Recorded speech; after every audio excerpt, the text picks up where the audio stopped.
দিশা নামের একটি মেয়ে 5 ভাই এবং 5 ভাবির সাথে বাস করত। 5 ভাইয়ের একমাত্র বোন ছিল দিশা। দিশার 5 ভাইয়ের নাম ছিল পল্টু, লালটু, চিন্টু, পিন্টু এবং রিন্টু। এদের মধ্যে প্রথম 4 জনের অবস্থা খুব ভালো ছিল, অর্থাৎ প্রথম 4টি ভাই ভালো চাকরি করত। কিন্তু সবচেয়ে ছোট ছেলে অর্থাৎ দিশার ছোট ভাই রিন্টু একজন চাষি ছিল। সে তার নিজের জমিতে চাষের কাজ করত। দিশা একমাত্র বোন হওয়ায় সকলের তাকে ভালোবাসার কথা ছিল, কিন্তু তাদের পরিবারে এর বিপরীতটাই হয়ে থাকতো। একদিন দিশা তার বড় ভাই পল্টুকে বলে, বড়দা, আমার তো উচ্চ মাধ্যমিকের রেজাল্ট বেরিয়ে গেছে, আমি অনেক ভালো নাম্বারও পেয়েছি। এখন তো আমাকে কলেজে ভর্তি হতে হবে। কলেজে ভর্তি হওয়ার জন্য 25,000 টাকা লাগবে। তাই দিশার কথা শেষ হওয়ার আগেই তার বড় ভাবি মণি বলে ওঠে, হ্যাঁ জানতাম আমি তুমি টাকা চাইতেই এসেছো। দেখো দিশা, তোমার তো বোঝা দরকার আমি এখন প্রেগনেন্ট। 2 দিন পর আমাদের বাচ্চা কাচ্চা হবে। সব টাকা যদি তোমার পেছনেই খরচ করে দিই তাহলে আমাদের ভবিষ্যৎটা কি হবে বলো তো? আহা মনি, তুমি থামো তো, আমি ওকে বুঝিয়ে বলছি। দেখ দিশা, ছোটবেলা মা মারা যাওয়ার পর থেকে আমরা ভাইয়েরা মিলে তোর পেছনে আমরা অনেক টাকা নষ্ট করেছি, কিন্তু এখন আমার ব্যবসার অবস্থা খুবই খারাপ যাচ্ছে। তুই বরং লালটু, চিন্টু, পিন্টু ওদের কাছ থেকে চেয়ে নে। আমার কাছে এখন অত টাকা নেই, আমি দিতে পারবো না। ঠিক আছে দাদা, আমি তাহলে মেজদাকে বলে দেখি। এরপর দিশা তার মেজ ভাইয়ের কাছে কলেজের ফিস চায়। কি, সকাল সকাল 25,000 টাকা চাইতে এলি? এত টাকা আমি কোথায় পাবো? আমার এখন অনেক হাত টানাটানি, আমি এত টাকা দিতে পারবো না এখন। বাকিদের কাছ থেকে চেয়ে দেখ কি বলে। হ্যাঁ সেটাই তো, আগে যখন তোমার ভাইয়ের ঘর সংসার ছিল না তখন তোমাকে অনেক দেখেছে। এখন তো আমাদের আলাদা একটা সংসার হয়েছে, 2টো বাচ্চা আছে, কত খরচ বলো তো। আর এমনিতেও এত পড়াশোনা করে কি হবে বলো তো? বাড়ির কাজ করো, তার থেকে কাজের বুয়াকে যে টাকা দেয়া হয় ওটা তোমার হাতে দিলে তবুও তোমার হাত খরচাটা বেরিয়ে যাবে। তাছাড়া তুমি যা পড়েছো অনেক পড়েছো, তোমার ভাইয়েরা তোমার জন্য যা করেছে অনেক করেছে বাবা। দিশা এই কথা শুনে ওখান থেকে চলে যায়। সে চিন্টু এবং পিন্টুর কাছে গিয়েও টাকা চায়, কিন্তু তারাও দিশাকে টাকা না দিয়ে তাড়িয়ে দেয়। দিশা আর কলেজে পড়াশোনা করতে পারবে না ভেবে অনেক কান্নাকাটি করে। হে আল্লাহ, মা বাবা আমাকে রেখে কেন চলে গেছে? আমাকে নিয়ে সবার কত অসুবিধা হচ্ছে, কেউ আমাকে সহ্য করতে পারছে না।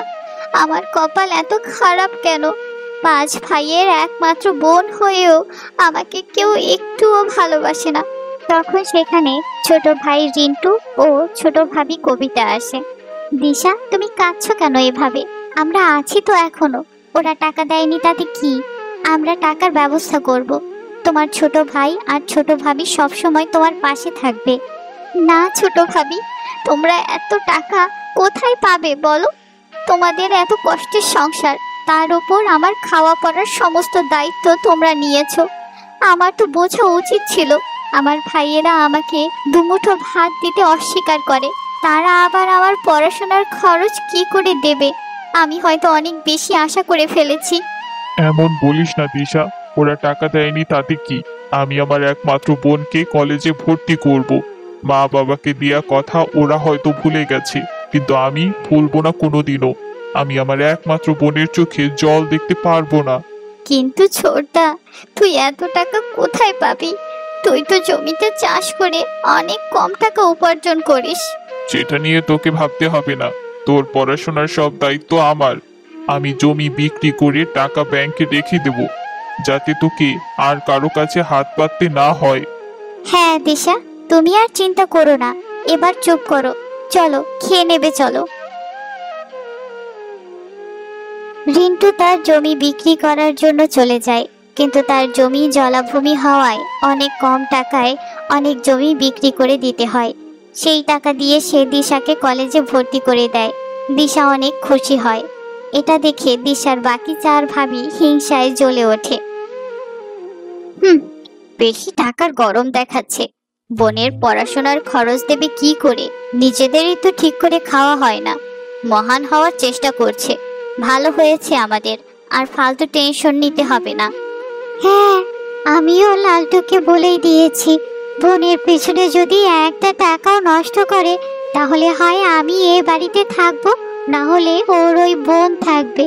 বাপ মা মরে গেছে আর এই আপদটাকে ছেড়ে গেছে, একদিন ঠিকই কোনো অঘটন ঘটিয়ে আসবে।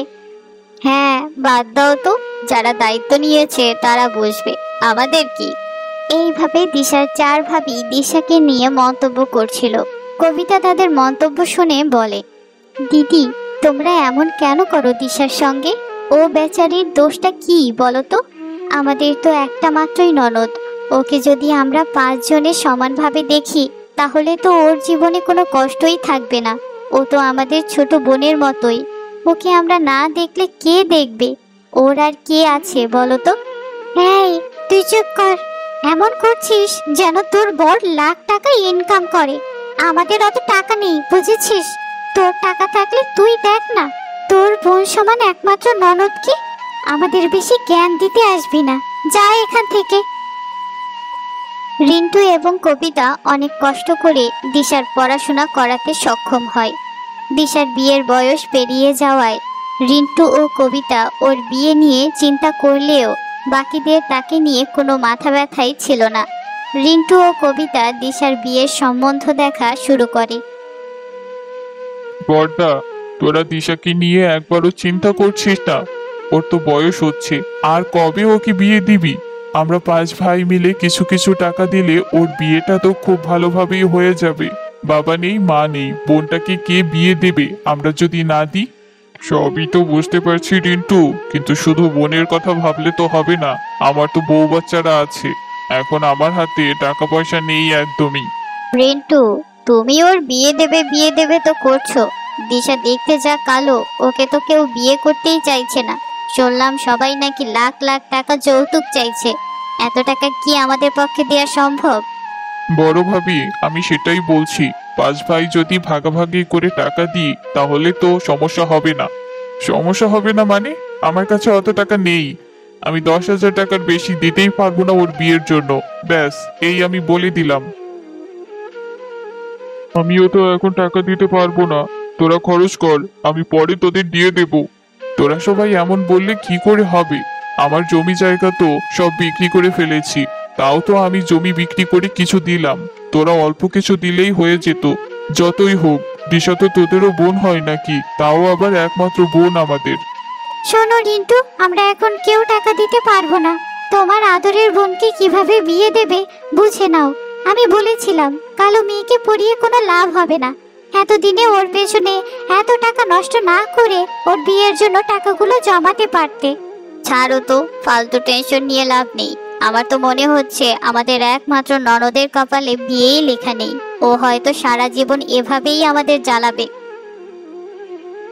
দিশা ঘরের ভেতর বসে বসে তাদের সকল কথা শুনছিল। সে মনে মনে অনেক কষ্ট পায়। হে উপরওয়ালা, তুমি আমাকে তুলে নাও, আমি সবার কাছে বোঝা হয়ে গেছি, আমি মরে যেতে চাই। আমার কপালে তুমি কেন এত কষ্ট লিখেছো? দিশা, তুমি আবার কান্নাকাটি করছো? আমরা আছি তো, তোমার ছোটদা সব ঠিক করে দেবে, দেখো তুমি। হ্যাঁ বোন, আমি তোর বিয়ে দেব। আমি অনেক কষ্ট করে পরিশ্রম করে টাকা জমাবো, আমার একমাত্র বোনের অনেক ধুমধাম করে বিয়ে দেব। সবাই তাকিয়ে দেখবি যে কার বিয়ে হচ্ছে, তুই দেখে নিস। রিন্টু আরো বেশি করে কাজ করতে শুরু করে, এমনকি কবিতাও লোকের বাড়িতে কাজ করে টাকা জোগাড় করতে থাকে। একদিন হঠাৎ দুজন উকিল তাদের বাসায় আসে। মিস দিশা বাড়িতে আছেন? হ্যাঁ আছেন, কিন্তু আপনারা কে বলুন তো? আমি উকিল, দিশার সাথে কথা বলতে এসেছি। হ্যাঁ বলুন, আমি দিশা। এই নিন আপনার নামের জমির দলিলপত্র। দলিলপত্র মানে? কিসের দলিলপত্র, আর কোন জমি? আপনার 4 ভাইয়ের নামে যে দলিলপত্র ছিল, আসলে অনেক বছর আগে আপনার 4 ভাই জোর করে সমস্ত সম্পত্তি নিজেদের নামে লিখে নিতে চেয়েছিল। তোমার ভাইরা তোমার সাথে সাথে তোমার ছোট ভাইকেও সম্পত্তি থেকে বঞ্চিত করে। ছোট ভাইকে অনেক কম জমি দিয়েছিল। তখন রিন্টু সাহেব অনেকটাই ছোট ছিল। তোমার মা চালাকি করে লিখে দিয়ে গিয়েছিল যে তোমার 25 বছর হয়ে যাওয়ার পর তোমার 4 ভাইয়ের সমস্ত সম্পত্তি তোমার নামে ট্রান্সফার হয়ে যাবে। মানেটা কি? আমাদের সমস্ত সম্পত্তি দিশার নামে হয়ে গেছে, কিন্তু এটা তো অন্যায়। ও তো এই বাড়ির মেয়ে, ও সব পাবে আর ছেলেরা কিছু পাবে না কেন? আমি তো জানি না। আপনার শাশুড়ি মা ভালো কিছুই ভেবে হয়তো করে গেছেন। শুধু তাই নয়, দিশার নামে তার মা 10 লাখ টাকার একটা পলিসি করে গেছেন। 15 বছরে 30 লাখ টাকা হয়ে গেছে সেটা। এই নাও দিশা, তোমার সমস্ত ডকুমেন্টস গুলো বুঝে নাও। হে বাবা, এসব কি হচ্ছে? সবকিছু বুড়িটা তার একমাত্র মেয়ের নামে করে দিয়ে গেল। মা যা করেছেন ঠিক করেছেন, কারণ মা তোমাদের সবাইকে ভালো করেই জানতো যে তোমরা ভবিষ্যতে দিশাকে দেখবে না। আর সত্যি তাই হলো। আমি খুব খুশি, দিশার জন্য আমি খুব খুশি। বাড়ির সবাই এই কথা জানার পর সবার মাথায় আগুন চলে যায়। সবাই দিশার কাছ থেকে সম্পত্তি নেয়ার জন্য চক্রান্ত করতে থাকে। দিশাকে নানানভাবে বোঝাতে শুরু করে, তার সঙ্গে সবাই অনেক ভালো ব্যবহার করে, কিন্তু দিশা কারো কোনো কথাই পাত্তা দেয় না।